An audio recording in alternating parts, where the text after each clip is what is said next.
Ever wondered what your flight attendants are really talking about behind the galley curtain? Welcome to Two Guys on a Plane, your go-to podcast for an insider look at flight attendant life. We're your hosts, Rich and Drew, and we're here to tell you what really goes on at 35,000 feet. So sit back, relax, we're ready for takeoff. Hi friends, welcome back to Two Guys on a Plane. Today we're talking schedules, bidding, and all of those fun things. As flight attendants, one of the most common questions that we get asked are, is this your regular route? Do you just turn around and go back? And how long's your day? And we're here to answer some of those questions because it's a very complex answer, and we figured if we talked about how we bid, we could answer some of those questions for you. So Rich, tell me, are you happy with your bid this month? I am not happy with my bid this month. I think she was drinking while bidding. No, actually, Never a good idea. Don't drink and bid, you guys. But no, what happened this month is, I specifically remember, is I kept saying I was going to do it, and I kept having crazy days of flying and getting busy, and it was literally like the day bids closed an hour before, and I was like, I'm just going to put in a bunch of generic stuff, like it should be fine. It was not fine. It was not fine. Never turns. I have been working on rearranging that bid all month long because I made such a mess out of it. But you know what? Things happen. Maybe some junior people got some fun trips that I didn't get, and it's all good. I'm happy for them. Good for them. How about you? How did your schedule turn out this month?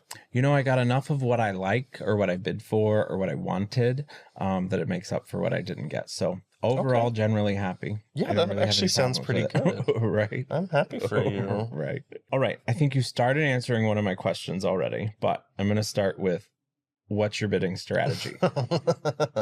It is a great question, considering I just shared with you that I basically had no strategy. Okay, this month you didn't, but in general, like, what is your, if you weren't drinking, what would have been your strategy? I wasn't drinking. It was just last minute. My strategy normally is I try to bid because, you know, I'm kind of at that weird seniority where it's like I can hold decent stuff, but I can't hold amazing stuff. And so I try to bid like lower time so that I can cherry pick nicer trips and add that and sprinkle those in as I can. But so that's generally kind of my strategy. And I love, you know, I like domestic trips. I like easy domestic trips. And then sprinkling in some international stuff as time goes on throughout the month, if I can pick those up last minute. But what about you? What's your bidding strategy? I am a day of the week high hour flyer. So like my strategy is simply hours. I want to get the most amount of hours in the least amount of days possible. So whatever that looks like, good trips, bad trips, it doesn't matter. I need the most amount of hours in the least amount of days, and that's my bid strategy. We're so opposite this way, which I think is so funny because you will do those like long, high credit, awful things to get the most amount of time in the least amount of days. Mm-hmm. And I'm like, oh, this 3-day that has 2 legs and only pays like $5. I mean, absolutely. And it's kind of crazy because I just want easy. I want to go to work and have an easy time, and you're like, I don't want to be at work. I'll power through it as long as I'm getting paid to be there. Yeah, and then I like to stack all my flying and have like 2 weeks off if I can in a month. And you're not really like that either. You kind of like to break it up. I think it depends on what's going on in the month, but in general, I kind of like to do like, I really am good for like 3 days at a time.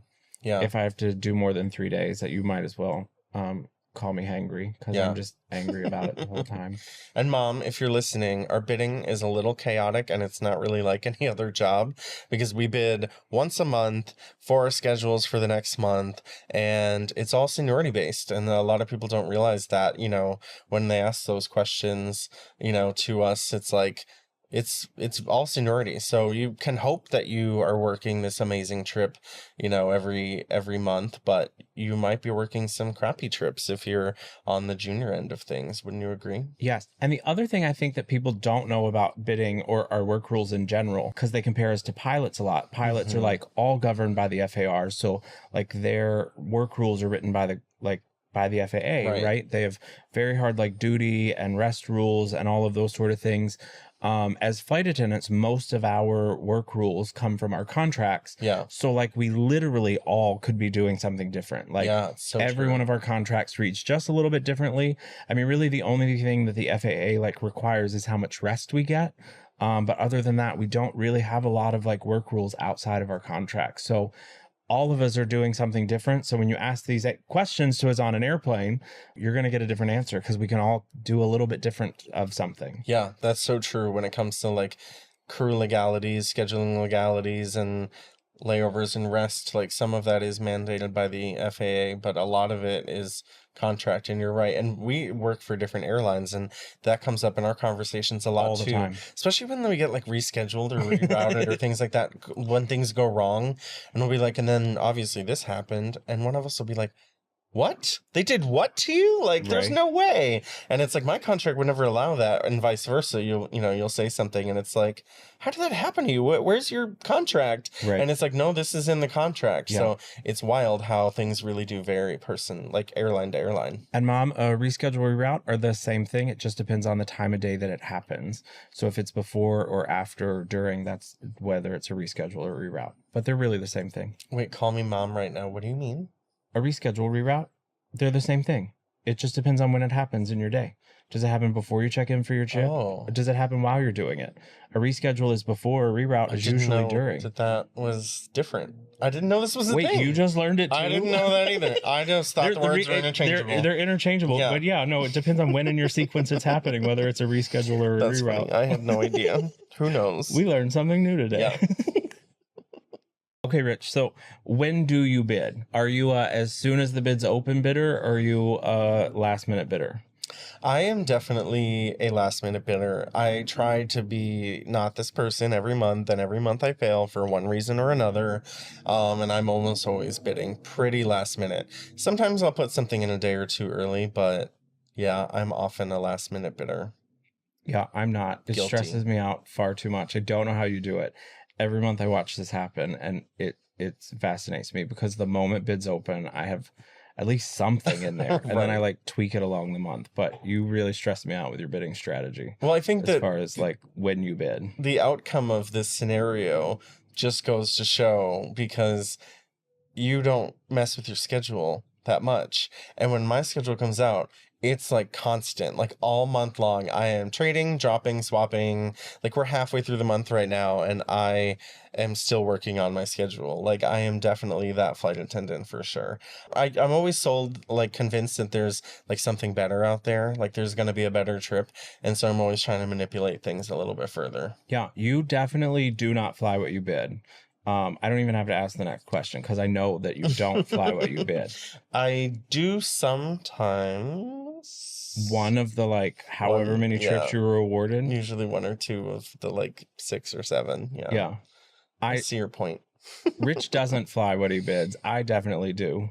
Which is why bidding is so important to me, which is why I stress over it, because I'm like, I cannot work more than 2 legs a day. I won't touch certain cities depending on whether if I'm working more than 2 legs a day, I've like scoured the bid packet to make sure that like one of those is a cleaning station, because I'm only cleaning the airplane so many times a day.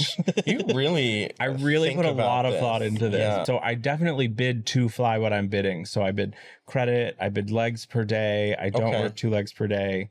I bid to like go to different places because I mean, we've talked about it so many times before. That's one of the joys of this job, is that you get to like different personalities on 100%. different segments. And I like to mix it up. I really like a mix of like turns and trips, because sometimes you want to go home. I've been doing this too long. I can't do more than like 2 days at a time before going back home and like resetting myself. Yeah. I think that's the funny thing too, is over time, like I remember when I started flying, like being home was like not fun for me. And it wasn't because like things were bad at home or anything, like I lived alone, but it was like, this job was so exciting that the thought of going anywhere was like cool, it's like, oh, that's so exciting. I've never been to Oklahoma City, and it's like, oh, really? You're excited about this? Like, yeah. I don't necessarily need to go it's back. funny because over time I definitely like being home more. But I'm the kind of flight attendant too, where I go through spurts where it's like 1 month I'm all about red eyes or all-nighters or whatever it is. 1 month I'm all about international stuff because I want to go cool places. 1 month I want to do turns. Like it's like a month by month mood for me, which I don't know what this is about me as a person, but this is definitely how I am. I mean, I think that says everything about being a flight attendant. This is exactly why bidding is fun, Right. or different for all of us. you know, we've talked, you want vacation trips. I want like hardworking, Right. hard hours, get me in and get me out trips. And you're like, I'll go sit somewhere for 30 hours. I'm like, I could be making 30 hours on know. that sit or But on you that don't ever layover. just enjoy having like a really long layover? No, I've never No. enjoyed a really long layover. Fascinating. No. Like 18 hours is really what I'm good for on a layover. Anything more than that, and I'm like, well, now I'm just wasting a day being here. And what do you do to occupy yourself? I don't know this place. I make memes. Although I do bid for like food, and yeah, I mostly bid for food. So if you have good food, I'll stay there longer. 30 hours of eating? Sign me up. I'm into it. I mean, have you had barbecue spaghetti in Memphis yet? It's worth it. It's worth a 30-hour layover. Barbecue spaghetti? Yeah, oh, it's so good. In Memphis? It's like pulled pork and barbecue sauce on top of spaghetti. It's the best. Wait, what? Yeah. How have I not heard of this? I don't know, because it's phenomenal. Okay, maybe I'll bit of Memphis. Next time you're in Memphis. This is why I could literally never leave this job, though, is because every schedule is different. Like, you can be consistent and have that 9 to 5 type schedule. Right. Or you can be chaotic like me and just literally be all over the place, like land from a red eye one day and then do a turn the next day, and then suddenly I'm in Paris. Like, Right. I don't like being tied to one thing. Yeah. Well, and that's the thing I love about it. Like, you go on family vacations, and like where were we? We went on vacation with my family, and they were like, "Oh, did you all take vacation to be here?" And we were like, "No, we just bid the week off." And they were like, "What?" And I was like, "I mean, I worked to get this week off. Like, I spent the last 2 weeks working, but I don't go back for like 3 weeks." And it's always dumbfounding to them that we have the ability to do that. Yeah, they're always mind blown by that. And I'm like, this is the best part of the job. Right. It's like, I'll take a vacation whenever I want to. Yeah. And I love the people that like bid high hours for like 2 months and then don't work for a month. Yeah. I can't do it. I'm not responsible enough to be that person. No, I know. But I really love that people can do that. No, and this is something you've been making fun of me for a lot lately, because I will drop stuff so last minute, and then at the end of the month I'm like, oh no, I don't have enough hours for the month. There's nothing I can do. It is the end of the month. Poor me. Like, so sad. And you're always like, you knew this was coming. Correct. Like, you're doing this on purpose. Yes. And I'm always like, oh, what a I bummer. always love when you put stuff on the trade board just to see if it'll drop. You know, he does it. He does not believe this like crappy trip that he has is going to drop. He's like, it has a 5 a.m. check-in and it's 9 p.m. And I was like, someone's always going to pick this up. And he was like, well, I'll just put it on there to see if it'll drop. It always drops. It does not always drop. You are making this up. Sometimes. Literally always drops. Sometimes it doesn't. And those are sad, sad days for Rich. I mean, you're the opposite. You don't like dropping stuff. You really don't. I mean, listen, things come up, life happens. I have to drop things. I will. But no, I'm very much a bid what fly what I bid type person. You also don't like calling out sick. Like, it actually makes you sick to call out sick, doesn't it? It does. Or I have made myself sick because I'm thinking about calling in sick, and then I'm like, well, I guess I'm sick now, so I have to call out. But yeah, I don't. And I'm not saying this is good or bad. Don't take my advice here. But like me personally, I like really refuse to do it. I don't. I'm going to therapy. Yeah. I promise. We're both in therapy, guys. We know we're working on some things.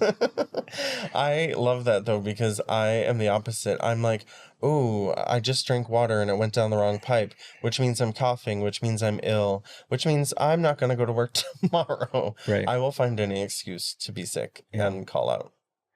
I know you will. I wish I had more of that in me, but I don't at all. I can't do it. I blame my mother. So wait, actually, that's probably not her fault. I blame my father. How many days a week do you feel like you like to fly? Because people are always baffled by this, and we kind of just talked about this a little bit with like taking vacations in a regular month and things like that. But people always think we work like set days, and we really don't. How many days a week do you like to fly? I'm not a day of the week flyer. I am a day of the month flyer. Really refuse to fly more than like 10 to 12 days a month. However, they like get into that month is beautiful for my schedule. Like we have family things, or we want to go on a trip, or we need to do something, or we have like a lot of things going on. Like I'll jam them up 5 or 6 in a row, for legality purposes. And if you don't know, we're only allowed to work 6 days, in a row without having rest period. So, 6 is our max. So I'll do the max sometimes if I absolutely need to, but for the most part, I like to stay at the 3 to 4 range. It gets exhausting after that, unless I need something going on. But I try not to fly more than 12 a month. I can't do it. I get that. I feel like people hear these numbers sometimes and they're like, you work 10 days a month or 12 or even 15. It doesn't sound like that many. Yeah. And it's like, people don't realize, like, when we work, sometimes we work 12, 13-hour days. 16, 18 sometimes. Yeah, and in like regular operations, it can go up to who knows how long. And so people don't realize, like, that physical toll on your body is a lot, and it takes a lot out of you. Like, we always joke when we're done with trips, and not just Andrew and I, but like everybody, every flight attendant is like this. You need like a full recovery day. A day to literally just crash, and you sleep for like 12 hours and your body's dead, and you get up and you move on with your life. But this is why I've started trying to be more like you with my flying, where like I'll do a few days, take a few days, because I used to like back everything up as much as I could. But then you'd come home and die for 3 days. I would be dead for like a full week. Yeah. And it's not fun, actually. But well, and I don't think people realize how much like the pressurization, the up and down, really affects you. So like 2 legs a day is one thing, but 4 legs a day is more exhausting than that, because your body is constantly changing the whole time. And if you're a frequent traveler, we know you fly as much as we do, but we're up and down a lot more. And it really does get physically exhausting having your body change that much because of the pressurization. If you are someone that flies a lot, like, think about how tired you are even from just like sitting on a plane for X amount of time and being jet lagged from changing time zones. Like, multiply that by 10 and you have how exhausted your flight crews are. Right. I think this is always fascinating. I think we can pull our audience for questions just on scheduling one time and have that sort of conversation, because I think we know the questions you want to ask us and we're happy to answer them, but it's hard to draw them from memory sometimes. Yeah, absolutely. What happens if you are canceled or delayed? I mean, at that point, it's God's will. I feel like when we're delayed or canceled, it's just anything could happen. I mean, and again, this is back to what you said earlier about airline contracts, because things really do vary airline to airline. Like, some of us can be reassigned or rerouted easier than others. And so I feel like when that does happen, well, actually, one of my favorite things about this, when it does happen, is the crew immediately, like without hesitation, starts planning in their head, doing awful math. Well, awful math, but also like the outcomes. Like, it's like a choose your own adventure of like, okay, but It's what if we're delayed enough that we get taken off that last leg and we actually get to overnight in this place instead of this place? Or what if we get back to base late enough that I won't have enough rest and I don't have to work my trip tomorrow? Like, because we all do it. We all start dreaming, scheming, planning, and like probably 9 times out of 10, that's not what happens. That best case scenario is not what happens. Right. But every now and then you like go illegal for a trip and you're pay protected or whatever the case may be, and you're like, hallelujah. And I'm not religious, but I've mentioned God twice now, so thanks, God. Well, and I think everyone thinks cancellations are fun for us, but I don't think they realize the amount of time that goes into getting us somewhere, right? Yeah. Like, we don't just cancel and step off the plane and like, we're free. No, we have to wait to see if there's other flying available for us or if they need us to go somewhere else.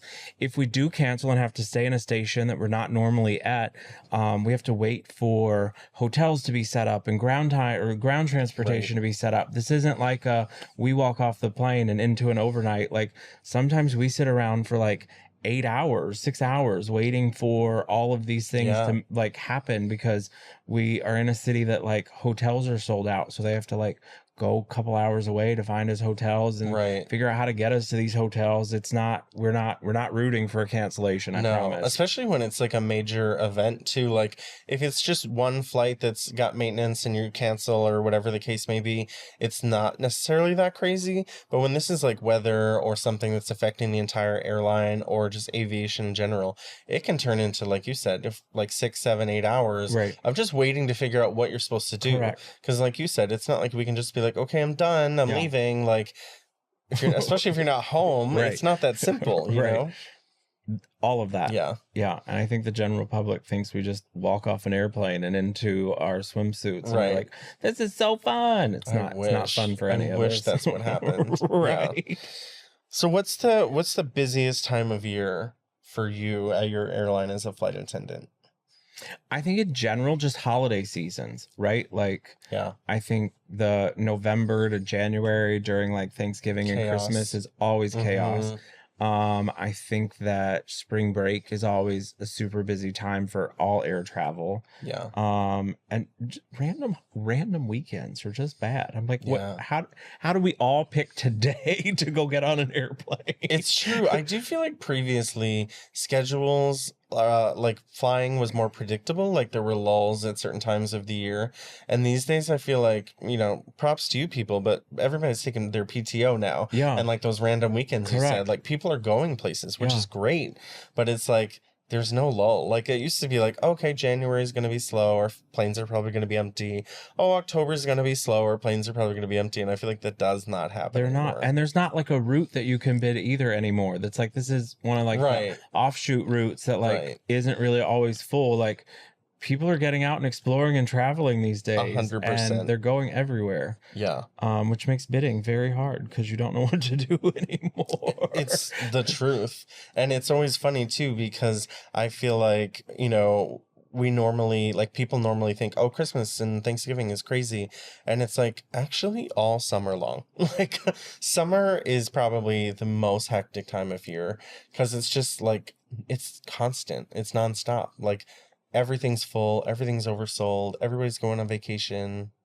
Yeah, It's wild. it is. All right. I think that's all for today.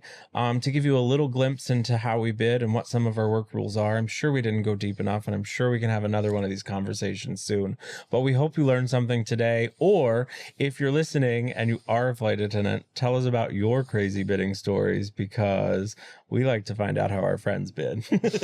Absolutely. And before we go, we want to do a little segment we like to call What Would Two Guys Do? WW. Oh, I'm so excited. GD. So this is a segment where we're going to have you guys submit your stories of your crazy, wild adventures up in the skies to us at twoguysonaplane.com/podcast.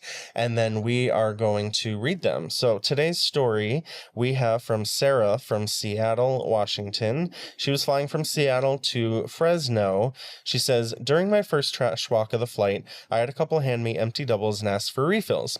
They were already very intoxicated, so I cut them off. I told the other flight attendant. She said their card was declined anyways. So I did another trash walkthrough and they handed me another round of empty doubles. I asked the flight attendant. She said they've given her a different credit card, so she served them again. So during cruise, I was sitting in the back and noticed that they were now making out aggressively. This was during, What? I know, I can't even get through this one. This was during COVID, so I went up to ask them to keep their masks on, and he was fully exposed with his hand down the front of her romper. He'd also thrown up on her chest, and they were continuing to make out. I told them this was all wildly inappropriate and that they needed to stop immediately. They didn't stop. People were ringing their call bells like crazy because they were being so brazen. I had to move kids away from them. He was trying to make a FaceTime phone call in flight. It was all just an absolute mess. I had law enforcement meet the plane and haul them off. As everyone was leaving, the passenger sitting 2 seats behind them handed me his card to tell me he was with the FAA and would be writing a report. On our way off the plane, we found out that they had just met each other at the airport bar before the flight, and he didn't even have a confirmed seat yet on that flight. Of course he did. First of all, Sarah, I'm sorry, So sorry for this what you've happened been to through. you. This is traumatizing just reading this, so I hope you got to take a day or two off after flying, because this is insane. What would you have done in that Lysol situation? wipes. I think like, I would just throw them at them? chuck them at them. Oh, he threw up on her. Yeah, I know. This makes me think of the videos you see of like cats on Instagram when they're doing something bad and like the owner sprays them or whatever.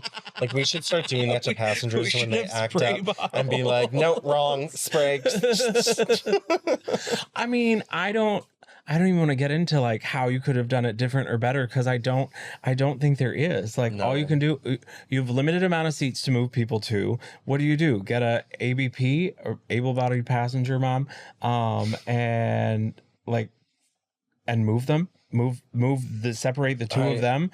But if they had just met, didn't even know if he was going on the airplane, and were already this heavily involved with each other, you weren't going to keep them apart. So moving other people away does seem the smarter option. There's really just so much to unpack. Lysol wipes, literally. There's Lysol the drinking, wipes. there's the vomiting, there's the hand down the pants, there's having to move children away from this disaster. Sarah. Like, I'm gonna keep just saying I'm sorry. Yeah, Sorry that this was your day. Those kids are gonna need therapy too. Good Lord. People, stop acting wild on airplanes. Right? But if you are, send us your stories about them. Please. Oh, that's great. And also, I guess I'm gonna have to add more Lysol wipes to my bag in case this happens to me next week. I'm gonna need to Lysol myself actually just from listening to the story. Probably. All right. Well, that's it for us today. Thanks again for hanging out with us. Join us next time for more humor, heart, and stories from the beverage cart. This episode was brought to you by Staff Traveler, the #1 non-rev app. If you travel on standby tickets and are looking to make your journey easy and stress-free, check out the Staff Traveler app in the Apple App Store or Google Play Store. Visit stafftraveler.com/2guys to learn more and sign up. An Ironic Media production. Visit us at ironickmedia.com.